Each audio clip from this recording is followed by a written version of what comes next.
It's about that time, y'all.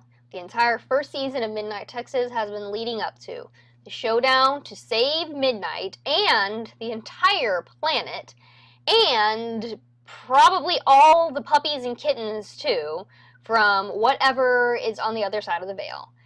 Tonight, Dolly Debauchery's Super Creepy Horror Show, we talk about the finale of the first season of Midnight Texas.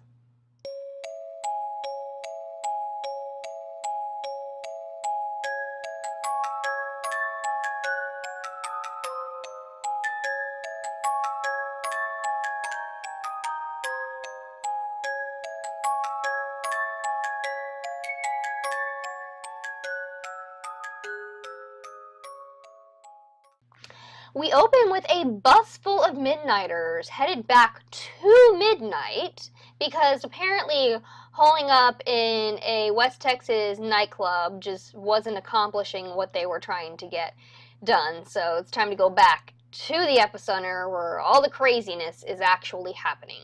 Well, Fiji's having a bad day, to say the very least. And I mean the very, very, very least. I mean, there's a demon with a really weird name that's hard to pronounce that wants her sweet witch virginity. But never to fear, because there's a posse of Midnighters rolling in like a awesome freaking Old West movie or Reservoir Dogs, whichever. And they are ready to kick some wraith demon ass and take back their town and take back their witch and roll into a second season for more interestingness. Poor Lem, though. Okay, so, of course, he had to roll out with everyone, and it was in an RV. It was in an RV that has been sitting around in a lot since episode 2, when all those crazy vampires decided to come to town. Well, obviously they weren't going anywhere, and they weren't taking their light, tight vampire party RV with them. So the Midnighters decided to utilize it in order to bring Lem with them to go out of Midnight. Well, Lem's not in the RV anymore. No, the poor guy is wrapped from head to toe in every possible thing with a nice giant 10-gallon cowboy hat on so that he doesn't, burst into flames and die. The things we do for our friends. And without further ado, now it is time to stop Coconut. Manfred, meanwhile, is summoning everything that he possibly can in an effort to essentially possess himself with as many evil spirits as he can possibly get from the pawn shop in order to fight evil with evil. See, the shaman told him he was going to need these evil spirits in order to help him. Lucky for him, that pawn shop is filled to the brim with antiques and whatnot, and trinkets, and who's-its and what's-its galore, in order to infest him with evil, and use said evil to fight back evil and take back his town, and hopefully not die horribly. Well, in all of this, while Manfred is doing what Manfred is doing, Fiji comes up with a terrible, awful, brilliant idea.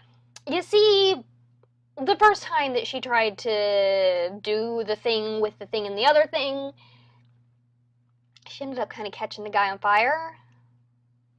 I mean, they say sex is dangerous. They ain't lying in her case. So, what Fiji has decided to do is she's going to go ahead and give Coconut her sweet witch virginity, but in hopes that the same thing that happened with Jeremy will happen with the bad demon guy, and kabam, kaboom, splat, and he's dead. Except for, see, Jeremy was just a regular guy. This is a, ancient demon. I mean, I'm sure somebody's probably tried it before, and obviously it didn't work. I'm not saying it's a bad plan. Yeah, it's a pretty bad plan. While they were trying to escape the wraiths and the guys from 9, Olivia got caught by one of them, and they're demons, and they burn, and they hurt, so she is currently in a very bad way. She just doesn't want Lem to know about it. It's not looking good. I mean, it's looking really, really bad. Like, literally. I mean, it's gross. And then back to Manfred, who at this point I think is like up to like, I don't know, 5 demons? He might be working on 10? I'm not sure. He just let a whole bunch of stuff fly into his mouth. So, in all of this craziness, Bobo comes back to the rescue. And when Fiji tells him her brilliant, awful, terrible plan, Bobo's like, so this coconut guy, he says he wants a virgin, right? And she's like, well, yeah. And Bobo's like, well, what if you want a virgin? Hey, hey, hey. Look at these pecs. Actually, he didn't have to do that because, I mean, how do you say no to that? And she can't say he's not her type because we all know that he is most absolutely her type. We've watched the show. We've seen the subtext to Fiji. We know what's going on. Fiji is understandably afraid because she remembers what happened the last time. But Bobo reminds her, you're stronger now. You're good at this stuff now. You know how to control your emotions. So, she's like, but like Armageddon's like happening in the front yard. He's like, exactly my point. So we should probably, we all know what that means. We all took health class. I mean, come on. You've all seen True Blood. You know how Tab A and Slot B work. You have the internet. Needless to say, time's wasting and Coconut ain't getting his virgin. Meanwhile, back at the farm, the Wraiths are building a death pier out of taxidermied animals. That's all I can assume because, I mean, okay, props guys and set dressing guys, I get where you were going, but when you actually hear, like, the hollow thud whenever, like, the, goat gets dropped down, I could tell that they were taxidermied. I grew up in Texas. We taxidermy everything. We taxidermy fish. Anyhow, so bad guy's there, Manfred's there, they're, like, talking smack and everything. And then the exact moment of Fiji's deflowering is made very evident by explosions and fire and Coconut getting pissed off and like, Fiji! Because he knows Fiji is no longer a virgin. So for good measure, Manfred inhales another demon. I think he's like up to like 19 or 30 or whatever by now. He goes postal, and he sends the bad guy back to hell. And then he sends all of his helper demons back to hell with him, because let's face it, they pretty much wanted to go there anyways. They were just trying to figure out the fast track on how to get there, and Manfred's kind of like the Uber to hell, and just whoo. This leads us to believe that everything is okay. But everything is decidedly not okay. For a brief moment, it looks like Olivia might not make it to Season 2. She is in a very bad way, in a hospital bed, and it is finally revealed to Lem, hey, Olivia is in a very bad way in a hospital bed. See, she didn't want him to know, but he was going to find out. Lem makes a decision. It turns out to be a very good decision in the way of giving Olivia some of his life-saving vampire blood. She doesn't get mad at him. Everything's okay. Olivia wakes up and starts feeling a lot better. And it looks like Lem and Olivia are literally and figuratively on the mend. Unfortunately, it turns out that it looks like one of the Midnighters, not one of the major Midnighter posse, but one of their friends, isn't such a very good friend. To Olivia specifically.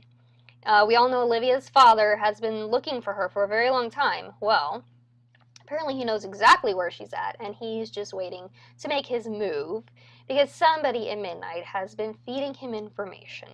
That bitch. Oh, and it was 6 demons. Manfred swallowed 6 demons. It's like the old lady who swallowed a fly, only way, way, way messier. Looks like Fiji now has a new favorite pastime, and I mean, really, could you blame her?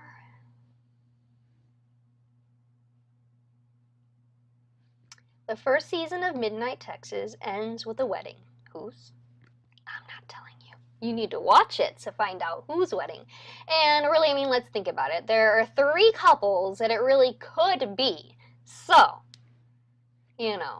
It's all about using that deductive reasoning, and less about that and more about turning on your TV, going to On Demand, and turning on the last episode of Midnight Texas. And the first episode. And then all the ones in the middle. If you haven't watched this show yet, you're way behind the curve. So why don't you hop on your TV and watch some Midnight Texas and tell me what you think in the comments. Of course, no Charlaine Harris series will be complete without a major cliffhanger.